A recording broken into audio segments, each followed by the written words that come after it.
Salutations chaleureuses à tous et à toutes. De partout où vous nous suivez en pareil moment. Vous nous suivez sur PPT TV, votre chaîne d'études et de partage de la parole de Dieu.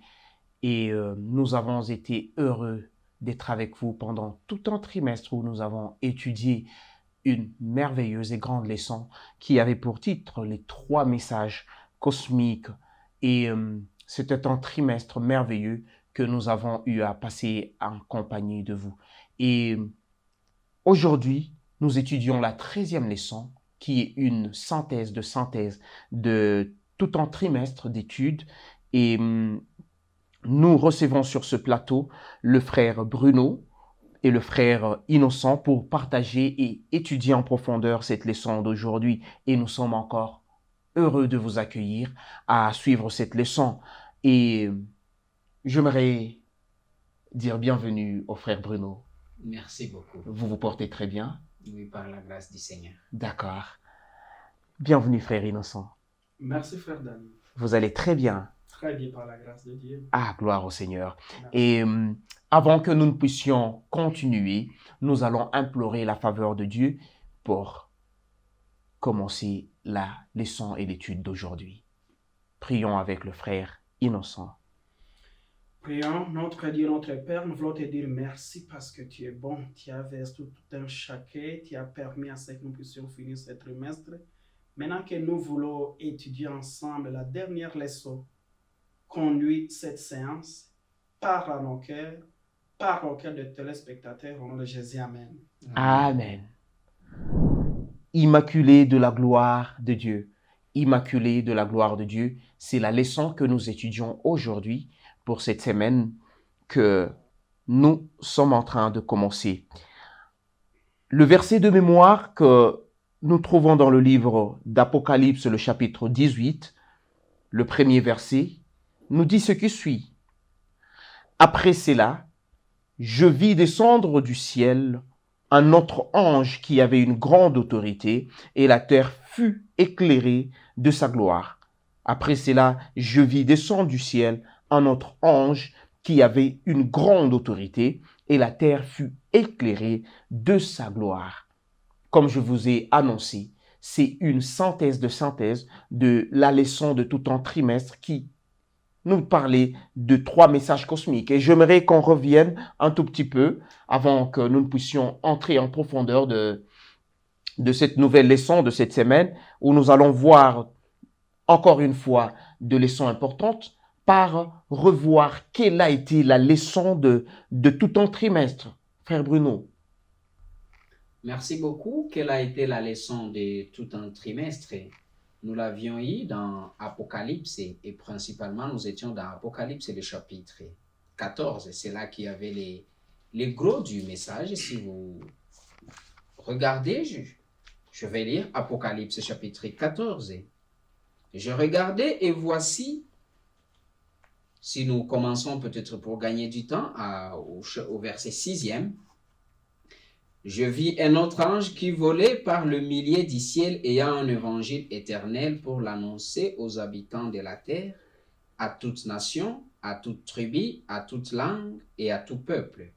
Il disait d'une voix forte, « Craignez Dieu et donnez-lui gloire, car l'heure de son jugement est venue, et adorez celui qui a fait les ciels, la terre et la mer et les sources d'eau. » Un autre ange, un second ange suivit en disant, elle est tombée Babylone la grande, qui a abreuvé toutes les nations du vin de la fureur de son impudicité.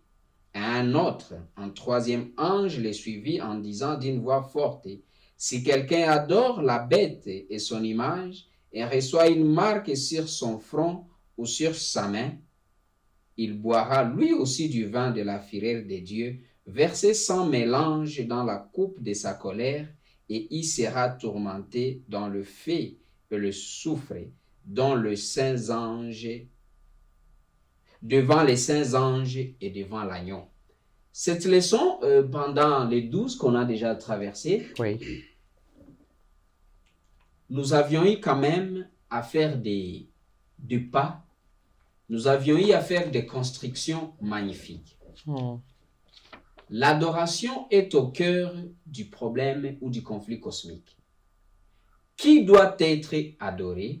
Et le verset 7 nous a dit que nous ne pouvons ou nous ne devons adorer que celui qui a fait les cieux et la Et la terre. terre.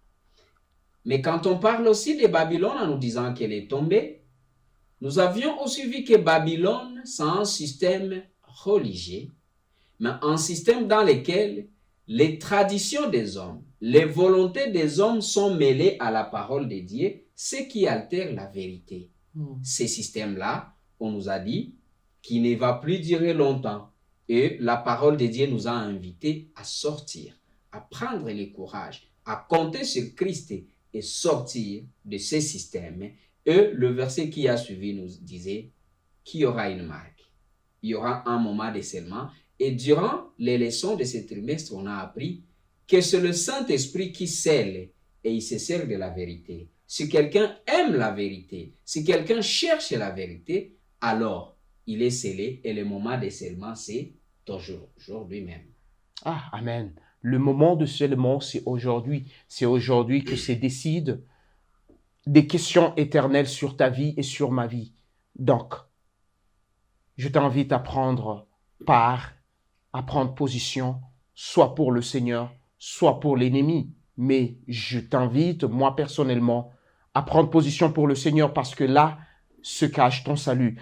Si quelqu'un devrait se dire que je retiens quelque chose dans cette leçon, dans ces 12 leçons que nous avons apprises jusqu'à présent, que lui dirais-tu de retenir de plus important dans cette leçon, frère Innocent? Merci beaucoup. Je crois on a décortiqué 12 leçons pendant ce trimestre et aujourd'hui, nous sommes en train de clôturer. Et nous sommes en train de clôturer par une leçon qui nous parle de l'Immaculée, de la gloire de Dieu. Quand on parle d'Immaculée, ça veut dire nous sommes blanchis, nous sommes exempts de tout péché au travers le sang de Jésus, l'agneau immolé depuis la fondation du monde. Oui. Ce que nous pouvons retenir pour cette leçon, d'abord, il y a deux choses. La première des choses, c'est connaître la vérité. Parce que la parole de Dieu, c'est un couteau à double tranchant. Quand vous êtes en train de dire la parole de Dieu, en même moment, vous adressez la parole aux téléspectateurs, mais en même instant, vous êtes en train de vous adresser cette parole à vous-même. Et donc, la première des choses, c'est connaître Jésus. Et deuxième des choses, c'est faire connaître ce Jésus à ceux-là qui ne le connaissent pas. Et donc, ça, c'est la première des choses. Faire connaître, toi, individuellement, connaître Jésus et amener cette bonne nouvelle à ceux-là qui ne le connaissent pas encore. Exactement, parce que même d'autres versions parlent non d'Apocalypse, mais de la révélation. Et c'est la révélation de Jésus que Dieu a voulu nous donner au travers le livre d'Apocalypse. Et sans plus tarder, nous allons plonger nos regards dans la leçon de cette semaine qui est immaculée de la gloire de Dieu et qui est comme une synthèse de toutes les leçons. En fin de compte, finalement, tout ce que Dieu a prédit dans la prophétie finit toujours par s'accomplir. Cela pourrait-il nous pousser à faire confiance à Dieu, à faire confiance à la prophétie que Dieu a donnée dans le livre d'Apocalypse, comme pour dire que ce ne sont pas des histoires racontées, ce sont des choses que nous devrions prendre très au sérieux, encore plus, nous qui sommes et qui vivons à cette époque de la fin. Oui, nous les hommes, les humains, nous sommes par nature égoïstes. Je vais dire du genre, nous voudrions que si moi j'ai trouvé, si moi je suis entré, que la porte se ferme. C'est pourquoi nous disons, mais ça tarde, cette prophétie ne s'accomplira pas. Depuis longtemps, on ne fait que dire que bientôt Jésus revient. La Bible nous dit que Dieu n'a pas tardé. Il use de patience envers nous. Puisque si toi tu es déjà entré, il y a ton voisin qui n'est pas encore entré. Et Dieu nous exhorte au travers de toutes ces leçons d'aller toquer aussi à la porte de nos voisins et leur dire, venez. Les prophéties anciennes que nous lisons dans l'Ancien Testament, elles ont pris beaucoup d'années. Certaines prophéties ont pris des centaines d'années, plusieurs centaines même d'années. Mais cela ne les a pas empêchés de s'accomplir. Si on prend la prophétie qui est en Genèse, qu'on a dit à Abraham que ses enfants iront en Égypte et reviendront, cela a pris environ 430 ans. Si on voit la prophétie qui est en Ésaïe, on a prophétisé la naissance de Jésus, cela a pris aussi environ 6 à 700 ans. Mais cela s'est accompli. Nous pouvons aussi faire confiance que cette prophétie, elle s'accomplira. Et l'appel que Dieu nous donne aujourd'hui, c'est de sortir du milieu de Babylone, ces systèmes religieux corrompus. Le système religieux corrompu qui est aussi un système de confusion. Oui, frère innocent, peut-on croire que réellement, parce que Dieu l'a dit, cette parole va s'accomplir et nous le verrons se réaliser au-devant de nous?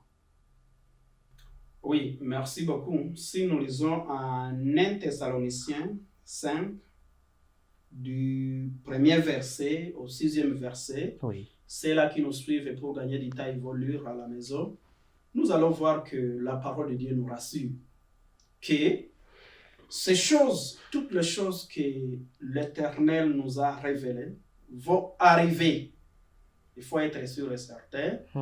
Mais que ceux-là qui sont immaculés, que ceux-là qui sont dans la lumière, on nous avertit pour ne pas être surpris. Et donc, aujourd'hui, c'est encore l'occasion de faire l'introspection pour tout un chacun, de nous dire, est-ce que je suis en train de rechercher l'Éternel au moment où il est trouvable? Chercher l'Éternel pendant qu'il est encore trouvable.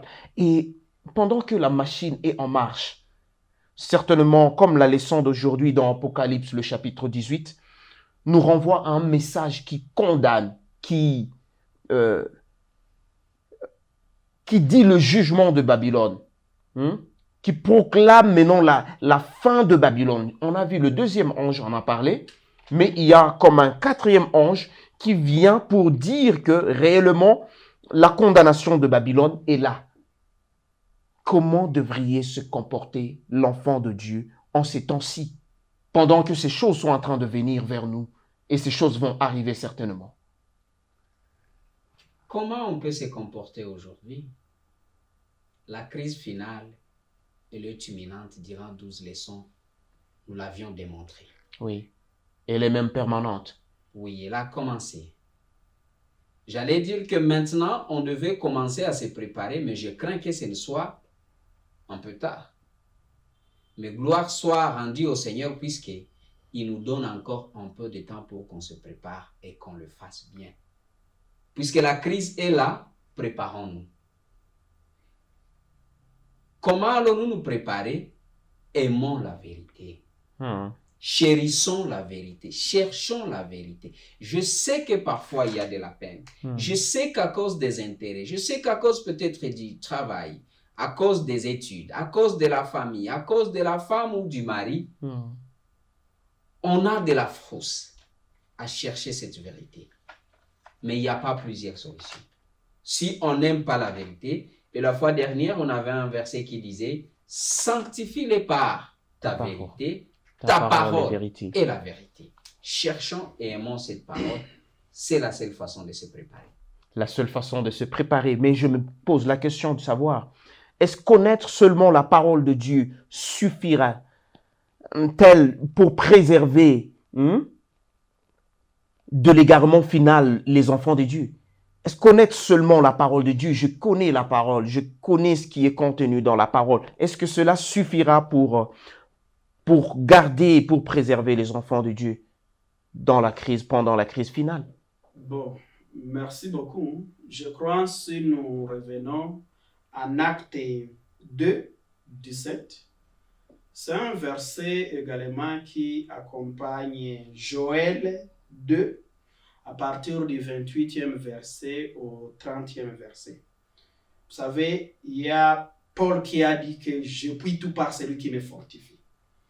Et comme Bruno l'a dit, et comme nous avons vu en 1 Thessaloniciens, il y a d'abord Dieu qui nous prépare, qui nous avertit qu'il ne veut pas que nous soyons surpris.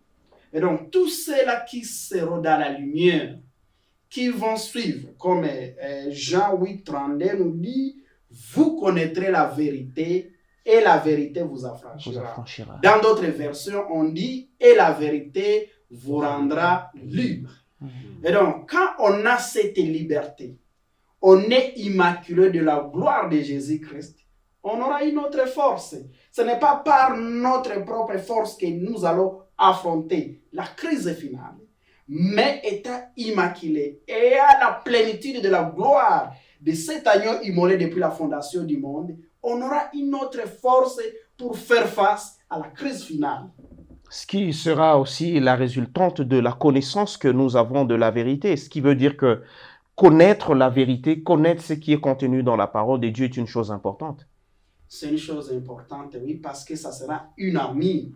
Les armes que nous voyons en Éphésiens 6, ça va nous aider aussi à faire face à cette crise finale. C'est pourquoi même dans les 12 leçons que nous avons vues, quand vous m'avez dit de dire quelque chose, nous avons vu qu'il y a entre les deux systèmes religieux, encore marque de la bête et le sceau de Dieu, ils sont diamétralement opposés. Mais nous avons vu qu'il y a un point commun. Le point commun, c'est qu'il n'y a pas un moment où on va dire qu'on reçoit le sceau de Dieu instantanément. C'est progressif. Ça débute aujourd'hui, comme Bruno l'a dit. Et la marque de la bête, ça débute aujourd'hui dans nos agissements de chaque jour. Et donc, pour être en mesure de faire face à la crise finale, ça, la préparation débute aujourd'hui. Et par l'étude de la parole de Dieu, bien sûr, c'est une chose très importante pour nous. Et cette parole a comme rôle de créer en nous comme une sorte de transformation, de changement, de mode de vie. Avec toute cette perversité de la vie, cette dureté de la vie, est-il possible de mener aujourd'hui une vie pieuse, vu qu'on est obligé de faire quelques petits trucs à gauche, à droite pour essayer de se retrouver dans cette vie, dans cette histoire dans laquelle nous nous retrouvons de la vie actuelle? Est-il possible de mener une vie pieuse? Parce que la parole de Dieu ne peut pas manquer de produire un changement dans la vie d'une personne. Comme je le disais, la préparation se fait par l'amour et la recherche de la vérité. Peut-être que la vérité ne va pas seulement tomber sur vous. Cherchez-la. Mais quand on a cherché cette vérité et qu'on l'a trouvée, elle nous pousse à faire des choses. Par exemple, si j'ai déjà trouvé la vérité sur l'alimentation, je commence déjà à adapter mon alimentation par rapport à la vérité que j'ai découverte. Ainsi, la vérité va nous conduire à faire des réformes. Contrairement à ce que certains évangélistes disent, qu'actuellement, nous sommes dans l'époque de la grâce. La grâce, ça veut dire, bon, je fais ce que je veux. Il y a la grâce, il y a le sang de Jésus, je vais partir m'agenouiller et je prie et c'est tout, c'est fini. Oui, est-ce que c'est ce que la Bible dit aussi, que la grâce veut dire que nous sommes autorisés à faire tout ce que nous voulons? Non, c'est pourquoi nous insistons sur le fait d'aimer la vérité. Et cette vérité, la parole de Dieu nous dit, vous êtes heureux si vous connaissez ces choses, pourvu que vous le pratiquiez. Quand tu as découvert, tu as reçu la vérité, s'il te plaît, marche selon cette vérité et c'est là qu'elle produira des fruits et c'est là qu'elle apportera la gloire de Dieu dans ta vie. Parlant de la gloire de Dieu, aujourd'hui, peut-on voir, peut-on découvrir ou peut-on remarquer qu'il y a des gens qui reflètent réellement la gloire de Dieu? Je me souviens, on a dit à Joseph, où peut-on trouver un homme en qui il y a l'esprit de Dieu? On l'a dit à Daniel, on l'a dit à d'autres serviteurs de Dieu. Est-ce qu'aujourd'hui, dans le contexte de la vie présente, frère innocent, est-il possible de trouver ces chrétiens-là en qui on va dire, voici un homme en qui il y a l'esprit du Dieu vivant? Oui, Paul en Galates 2, 20e verset, il dit, « Je t'ai crucifié avec Christ, si je vis, ce n'est plus moi qui vis, mais Christ en moi. » Oui. Et donc, c'est possible au travers le sang de Jésus-Christ qui fait la rémission de tout péché sur nous. C'est possible. La question, c'est pas si c'est possible. Est-ce qu'aujourd'hui, il y a des gens en qui on peut percevoir cette gloire de Dieu et dire, il y a la présence de Dieu là, dans leur vie. On perçoit au travers de leur vie. Voilà. Vous savez que la question est complexe. Le travail, ce n'est pas de voir effectivement qui a la gloire, mais c'est question de voir moi personnellement. Vous savez, la parole de Dieu, on a besoin à ce qu'on travaille sur nous-mêmes d'abord avant de regarder sur les autres. Et quand on fait toujours comme ça, il y a un doigt qui pique comme ça vers les autres, mais il y a trois qui nous regardent. Et donc, on aurait voulu à ce que chacun puisse faire l'introspection et se dire, est-ce qu'aujourd'hui, je suis cette personne exactement dont on peut dire que je suis immaculé de la gloire de Dieu. Et c'est au travers, nous l'avons vu, c'est au travers la parole de Dieu. Tout est dans la parole de Dieu. On ne va pas y arriver par nos propres forces. C'est au travers, c'est sous les lunettes de Jésus-Christ, parce que Jésus il a dit que nul ne peut aller au Père. Il est le chemin, la vérité, personne ne peut, et la vie, personne ne peut aller au Père sans passer par lui. Et donc c'est possible, mais c'est chacun faire l'introspection et voir le niveau d'avancement avec Christ. Alléluia. Quelque chose à ajouter là-dessus, frère Bruno? Ces gens, ils existent. Vous pensez qu'à l'époque de Joseph, les choses étaient bonnes? Non. Il était en Égypte, voyons. À l'époque de Daniel, vous voyez déjà en Daniel 1, le genre d'aliments qu'il mangeait. Vous voyez même les satrapes, ils volaient, ils trichaient, ils fraudaient. Ouais. Ce qui s'est fait aujourd'hui. Il y a eu de l'homosexualité, il y a eu de dépravation de mœurs. Mais ces gens, ils ont été là. Est-ce qu'il y en a encore aujourd'hui? Oui, il y en a. Plaise au ciel que j'en fasse partie, comme le frère Dani est innocent. Le Seigneur voudrait que cette personne, si on la cherche aujourd'hui, ce soit toi.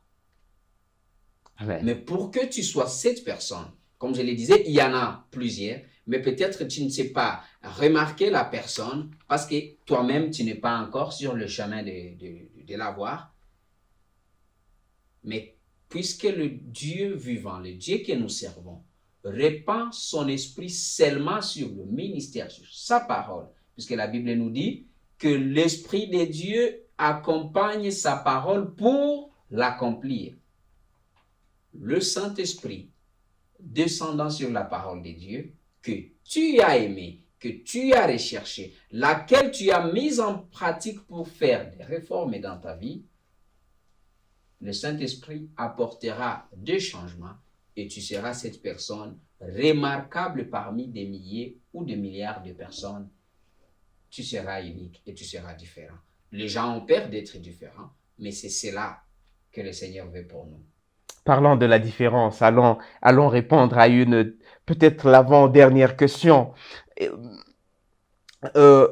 Souvent, la parole de Dieu prend cette allure-là de faiblesse, de petitesse, de simplicité parfois, même de simplicité qui fait craindre. Nous voyons dans Apocalypse, on nous présente de bêtes terribles, complexes, même parfois même la Bible ne nous dit pas même la forme exacte d'une bête parce que la Bible se limite juste à dire que c'est terrible. C'est une bête terrible, mais on vient nous dire dans le livre d'Apocalypse, en chutant, qu'il y a l'agneau de Dieu, pas seulement l'agneau de Dieu en vie, mais l'agneau de Dieu immolé, donc l'agneau de Dieu mort. Un agneau, d'abord, c'est faible. C'est faible, humainement. Et cet agneau-là est mort encore, mais qui a la victoire sur toutes les bêtes. Terrible. comment nous expliquer, nous qui ne sommes pas trop plongés dans les Écritures, comment nous expliquer ce phénomène d'exposition de Dieu, de la faiblesse, pour nous montrer que sa force réside dans ce que nous pouvons percevoir comme faible. Bon, merci beaucoup. Je crois aussi ça, c'est une leçon importante que Jésus nous a laissée. D'abord, l'agneau là immolé, ça symbolise Jésus-Christ. Et si vous voyez, même à l'introduction de la leçon, on a parlé de Jésus gagne, Satan perd. Quand nous voyons le caractéristique même de l'agneau, on trouve que c'est quand même un animal qui est humble, simple. Quand il faut, si on peut parler de berger, le berger le plus aisé est celui qui garde les troubles, les agneaux, parce qu'ils sont vraiment paisibles. Mais quand on voit aussi Jésus, dans cette simplicité, il nous appelle également à être humbles. C'est pourquoi dans la Bible maintes fois répète que l'Éternel résiste aux orgueilleux.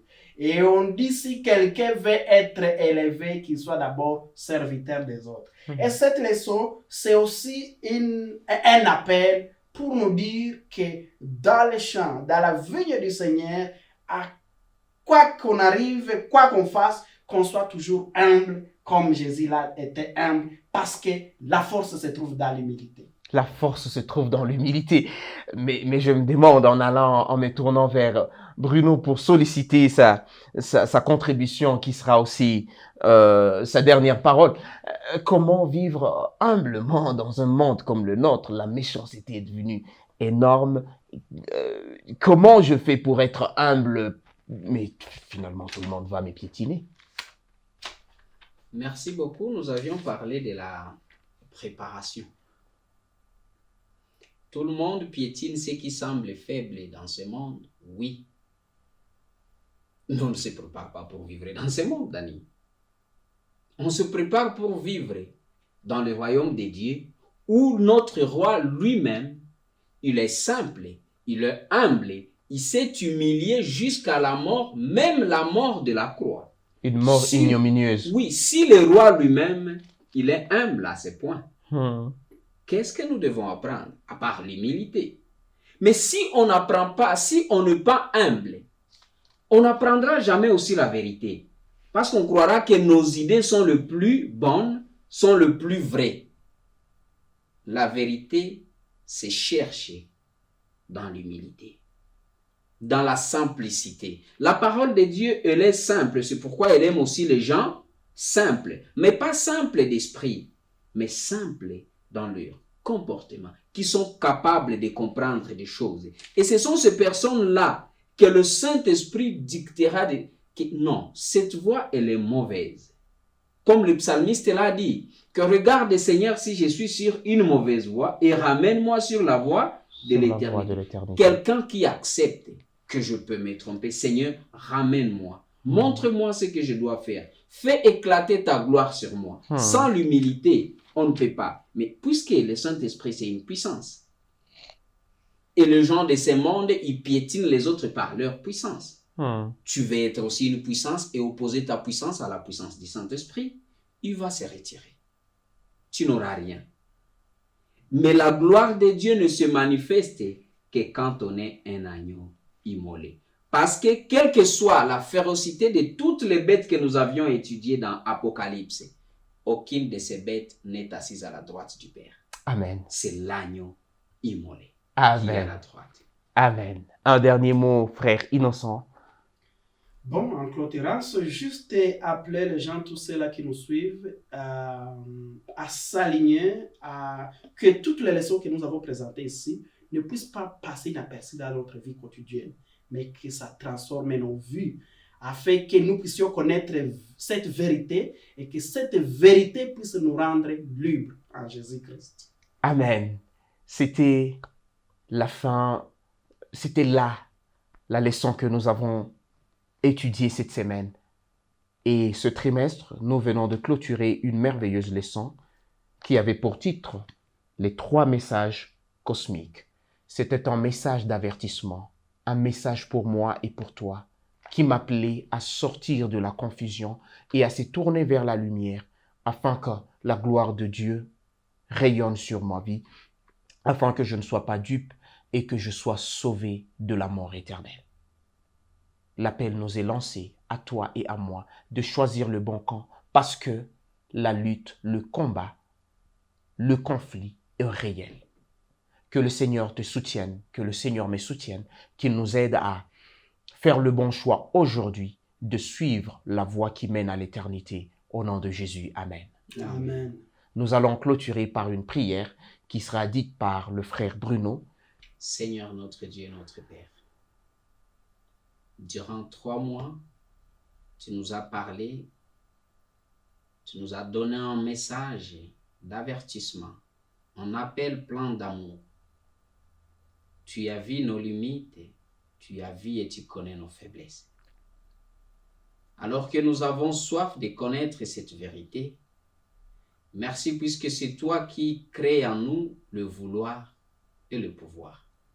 Donne-nous par ta grâce la force, l'intelligence, la sagesse et l'humilité nécessaires pour aimer la vérité, la chercher et surtout la mettre en pratique.